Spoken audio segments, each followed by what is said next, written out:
right, guys. UFC Sydney just got a whole lot more exciting. We've got the homecoming for Alex Volkanovski, and now it gets even more epic as Dan Hooker returns to Australia against BSD Feb 1st. Dude, I cannot wait for Sydney. Dan Hooker, welcome to the program. Yeah, no, excited. Kind of come out of nowhere. My manager Ash gave me a call. Said, you want to fight on Sydney? And I jumped at the chance, brother. Yeah, this was like three or 4 days ago. This popped up for you.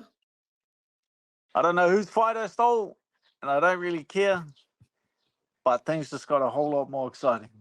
I know I didn't really get a chance to chat to you after Arman, but how sweet is it, man, that you get to get back right back in there against someone like a BSD, a really fun fight and a good name in the division.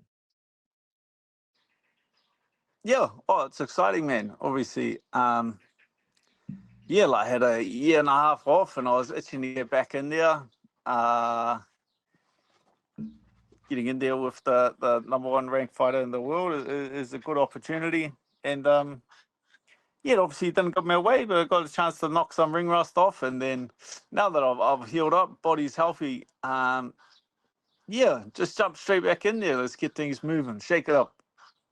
Hey, by the way, speaking of that number one ranked Arman Tsarukyan, you probably didn't see this, but Dana White going off on him in the post-fight press conference basically said he doesn't give a shit what the number is next to his name. He's still got a lot of work to do before he gets to a title shot. Pretty wild stuff in the division right now. Yeah, no, I did see that. That's just the game, brother. Ilya's kind of waiting out. That's a fight that kind of makes sense for him. But yeah, no one seems to want to fight the guy, and I can see why. Yeah, you're the only one who threw your hand up in there. What was your reaction as well when you saw this interim title? Everyone's ducking him. Everyone's duck diving and dodging him. It's like that's the guy I want to fight. It's like you got to go out there and you got to take some risks, and you got to take some risks in this game. There's no, I took a shot at the number one contender for a title shot. There's no secret about that. It didn't go my way. There's no real point sitting around licking your wounds when you get an opportunity to fight again and get back in the mix against a good fighter. I knew I already said that I'll fight anyone. I'm fighting down, obviously. But I said I don't care who it is. It's fighting down. It's just exciting to get back to work. You were in there with Arman Tsarukyan. I wonder, man, do you reckon he beats Ilya Topuria when they do fight eventually? Fuck, fight's a fight, brother. That's why. Just wait and see. Yeah. He'll just have to wait. He's obviously logically, there's no one even really for him to fight to get back in the mix. I was kind of I knew I was the only guy that was going to step up and fight him, and that's why I kind of made that opportunity happen. So unfortunate for him, man, but that's just the game. Hey, just on that interim title between Justin Gaethje and Paddy Pimblett, they got Pimblett as the favorite here. Do you agree with the odds? Do you agree that Paddy Pimblett being the favorite against Justin Gaethje? Nah, I don't think it's the favorite. I wouldn't have him. Gaethje's takedown defense is pretty sharp. I don't see him. I don't know. Like we just haven't seen like Paddy in there get in there that often and mix it up with the best guys in their prime. So it's a big opportunity for him, but we'll see. What was that? Is that the police copter? Because you got the 1 minute scraps happening this weekend. Is that what's going on? They're regular around my pad, brother. It's a part of the rotation. There he is. Yeah, they're setting up tricks. Yeah, dude, I saw that moment between you, Paddy Pimblett, and the coach in the back, and you're like, you were just like, you want to say that to me? Like, I'm right here. And then his coach was saying some stuff to you, and then it was just funny seeing your response to it and stuff. It was one of the highlights of Fight Week. And Paddy Pimblett just there laughing his head off. It was fuck, it is what it is. Like, like security is a bit sketchy when, thinking that me and Paddy had a problem. I know he says, Like he's always he's smart. Like that's just the way to do it. Like the people that are good opportunities at the right times, and you just play the skills of because you don't want to fight, and the fans just think because you want to talk shit about it, like you don't want to fight Arman.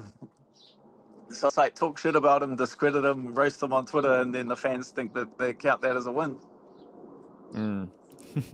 Hey, dude, just going back to this BSD fight, you mentioned that it'll be good to get the ring rust off because you haven't really had a chance to, like, you know, get in there regularly and do your thing and be in back-to-back training camps for fights. You know, how good does it feel to be able to take everything that you've done in the camp for Arman and now translate it into this camp for BSD, right? Like, you don't have to restart in a lot of ways. You can keep going from the work that Yeah, you've you been can doing. obviously like still fit. Got back. Been back in the gym. Obviously still fit. Like the fitness is there. The skills are there. It's just time to kind of sharpen things up again. But it's good, man. Like that's what fighters do. Fighters fight. That's how you get better at this. That's how you make up your mistakes. Yeah, like I'm just pissed off, but it's better to be pissed off than pissed on. It's get back in there and just I'm pissed off. I'm gonna get back in there and I'm just gonna hurt him. I'm gonna hurt him. I'm gonna hurt myself. And I'm ready for a war, man. I'm gonna go out there and just put hurt on him for 15 minutes. What do you reckon of BSD, by the way? Because he had a short fight against Benil. He was able to stop him quite quickly, but you know, he's had his own ups and downs. What do you make of him as your next challenge? He's a fun guy to fight at least, right? You know he's going to come forward. You know he's going to try and make it a fight at least. Yeah, I was in the gym this morning, and then I'm training away, and then I didn't even know what stance he's in, bro. I don't even know what stance he's for. So it's a bit of it's a bit of homework time. I asked Coach Mike. I was like, "Is he Southpaw or Orthodox?" We're like, we'll double back. We'll double back." Dude, I want to see this Southpaw Orthodox. But I was gonna say, man, in terms of how you're feeling, and from the Arman fight, you 100%. You didn't end up getting any issues, no injuries, nothing like that. Came out pretty good. Nah, it came out like obviously the face was busted up a bit, but like my eye, but it was just swelling, bro. He just caught me with a knee in the first round, just kind of shut my eye. But I know there's one thing from experiences that I know that I heal fairly quickly. So I'll bounce back from that in the last couple of weeks, back in the gym, staying fit. And when you do that as a fighter, you know, you just sit around licking your wounds and you can be as upset as you want about it, but it's like that doesn't get you back to making money. That doesn't get you back into these kind of opportunities. There's no time to sit around crying. It's just stay fit, get back in the gym, and take what comes next. By the way, the rankings these days, they don't really matter, eh? Like you can go out there, have a great fight with BSD. Rankings don't matter. But they don't matter. They don't matter the most now that they've ever not mattered, right? Like it's just blatant. If they like you, they like you. They'll throw you on the opportunities. It's not that crazy to think that with a win over BSD, you still don't get a crack at that BMF title, right? It's not that crazy. Oh man, I'm not even looking through BSD. Yeah, it's got that. I'm looking for a grueling fight. I'm looking for a hard fight. I'm looking to inflict damage, and when you do that, it's time to take it. Yeah, I'm not looking past that. I knew after the Arman fight, like you're gonna have to fight down a couple of fights. So I'm not even looking through BSD. It's just an exciting card. I just saw the Sydney card, man. You know, close to home. That's a hometown fans. Heaps of support. It's always an exciting fight week. Pay-per-views are always far more exciting to compete on with the kind of just and there's like heaps of my teammates fighting as well. So it's like, how could I pass it up? Oh, dude, yeah, 1 hour away. By the way, I had my research team look into BSD for you, and you finding that out for the first time for me. Here we go. BSD, Southpaw fighter, primarily uses his left-handed stance in his MMA bouts, which benefits his powerful body kicks and strong left-handed attacks. All right, what's Black. your reaction to that, Dan? Yeah, cool. Are you going to look into it anymore, or is that enough? Oh no, I'll do a bit of research. I'll have a little look this time. Sometimes I look, sometimes I don't look. Doesn't seem to make much of a difference. Hey, you're speaking about teammates, and obviously Alex Volkanovski. He's going to be headlining the Sydney card, and a bit of commotion around this Diego Lopes fight being next for him. What do you reckon about the UFC just booking in this immediate rematch for Volk against Bro, Diego? it's an exciting fight. Like exciting fighters get to skip the line. There's obviously a toll and risk that comes with being exciting. Like you can obviously like play it safe. You can play it safe, but it just takes a little bit longer to get to the title. With high risk comes high reward. You can't have guys going out there putting on exciting fights, and with that comes losses, bro. You're going out there, you're pushing, you're looking for a finish. Like you open yourself up to be counted and to be beaten yourself. So it's what are you going to penalize guys for being exciting, and then what the fuck are we all sitting around watching? But it's a testament to Volk, right? Like, he's just like you. He'll take anyone, any place, anytime. He wanted to fight Mosa. He wanted to fight Murphy. UFC said Lopes. But what, like, from your perspective, you know, how fun is it for you to get a chance to, you know, work together, be a part of the same team? I feel like you guys are very similar. Old school, will fight anyone, anytime. You know, just want to be in there. Yeah, mad being on the same card. I love it. I fought on the same card with Volk a few times. You know, he really brings kind of the seriousness to it, because I just more fuck around and and kind of play about even on fight week, you know. So when Volk's there, we adds that serious element. So it'll be good to have him. I'll catch up with him tomorrow. We fly to Sydney for all the media day and stuff like that. So we'll just fly over there tomorrow, knock a bunch of media out on Wednesday, and then put my head down. What time? Ah, dude, how good. Hey, you got the Christmas as well. What was the missus's reaction with the kids when you're like, "Hey, sorry guys, I got to fight Feb first." No, happy days. She's heading over to Sydney, to Australia and stuff, to visit family and stuff, and do. So I was by myself anyway. So we're good as gold, brother. Perfect, dude. Perfect. Hey, and we got Fiziev versus Ruffy. I know Ruffy's kind of like an adopted team member now as well. I see he's hanging out with the boys quite a bit as well. You guys going to get a bit of work in together leading into this one? Obviously, he fought BSD unsuccessfully in his last fight. Yeah, whatever, bro. I'll hurt anyone. But no, that's a mad fight to have on the card. It's like, bro, to get moving in the division, it just takes guys to get out there, take risks, and take fights. So now there's like heaps of movement coming in the lightweight division. It's good, bro. A bit of clarity.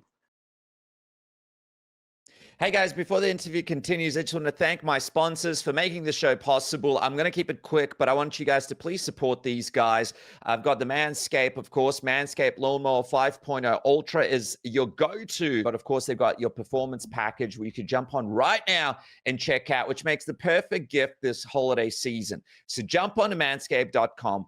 Check out all the great products, including the performance package, the beard hedger, the weed whacker, and of course the lawnmower, and get sorted for this festive holiday season thanks to Manscaped. And don't forget, you get 15% off and free shipping thanks to Manscaped now. That's 15% off and free shipping thanks to Manscaped now. Please support the guys because they support the show, and get the perfect Christmas gift right now. Also want to shout out NordVPN that are giving you guys 4 free months in their 2-year plan. You could click the link below. NordVPN will make sure that you guys are secured and sorted for the best VPN out there. They have the best app out there. Get cheaper flights, better deals on rental cars, and have access to videos and streaming services and sports all around the world at the click of your fingertips. Simply change your geolocation to another country and get the discounts. That includes cheaper signups for things like NBA League Pass and all sorts of other things. NordVPN has you sorted. Click the link below and get the best VPN out there today. That's nordvpn.com/submission. Click that now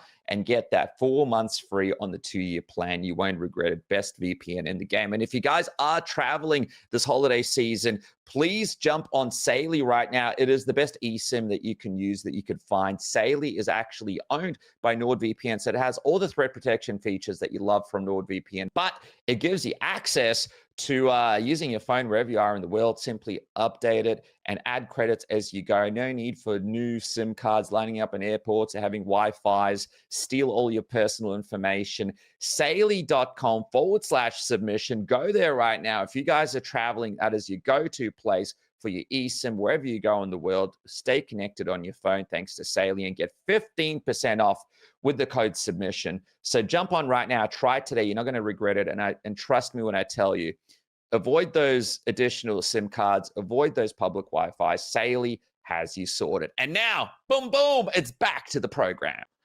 Dude, you got a busy week. So you're headed off to Sydney tomorrow. You're going to do the media event over there, I think on Wednesday or so. And then you're back in New Zealand because you got the 1 minute scraps. It's this weekend. Oh, there it goes again. This weekend, right? We got the dad edition of 1 minute scrap. Yeah, That's right. We got the dads. We got 32 dads with no fight experience.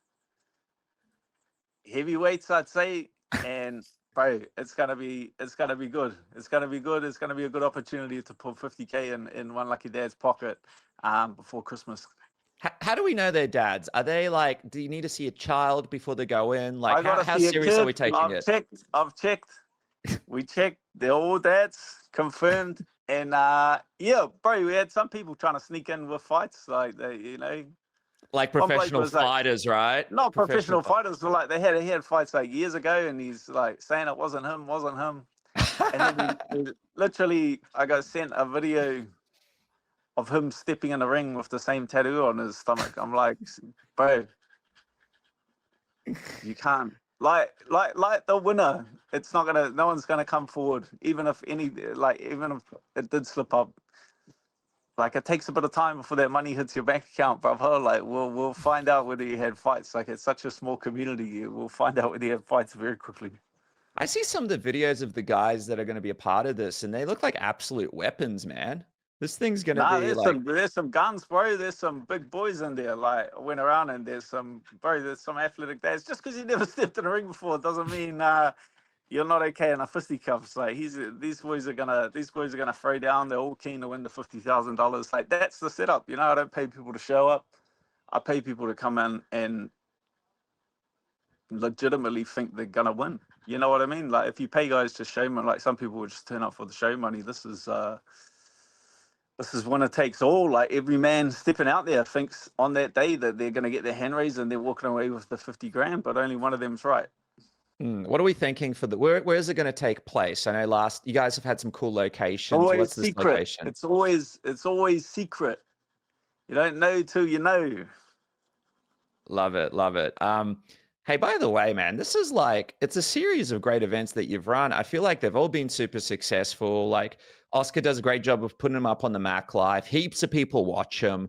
Arguably, you guys are running like one of the most popular new promotions of the year. What's that mean to you, man? Because I know like people don't realize this because you're such a great fighter, but you got a great mind for the business as well. And now you've kind of proven it by putting on these like awesome events out of nowhere. Yeah, obviously like being a fighter and like managing your own social media and stuff like that, which is just part of being a fighter. You have to market yourself.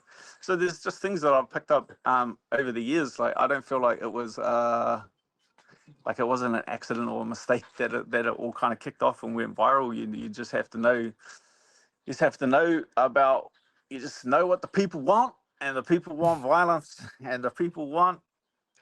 It's just the day and age, short, sharp, get in there, get out. But part of you must be proud, right? Like, obviously, you've had an epic career, Hall of Fame fights, all sorts of stuff. But to be this successful in another part of fighting like this, like this must keep another part of your brain kind of entertained and excited. Yeah, oh man, that's like the position that I'm at now. I don't do anything for money. Like I just had a cool idea and I ran with it and it grew really naturally. And that's kind of just the stuff that I like doing. I don't sit around. You don't see me like just posting things up for money. I only work with people that I know or work with opportunities that excite me and get me wanting to do something. And that's definitely one of them. It's easy for me to put these fights together. It doesn't really take a lot of brain power to go around matching fights and stuff like that. Do you have any idea where you want to take it next year yet? I got some big. I got a few plans. I think we'll end up doing a super heavyweight show. Will be our first one. We'll take it back to the super heavyweights. We're gonna yank up the prize money, and that's what the people like. The people like to see big boys throwing hands. Now, ESPN's looking for a promotion. Who knows? You guys might be you guys might be on TV before we know it. But before that happens, UFC 325 Feb 1st. It's going to be the big event in Sydney. Can't miss. Alex Volkanovski's return and Dan Hooker taking on BSD.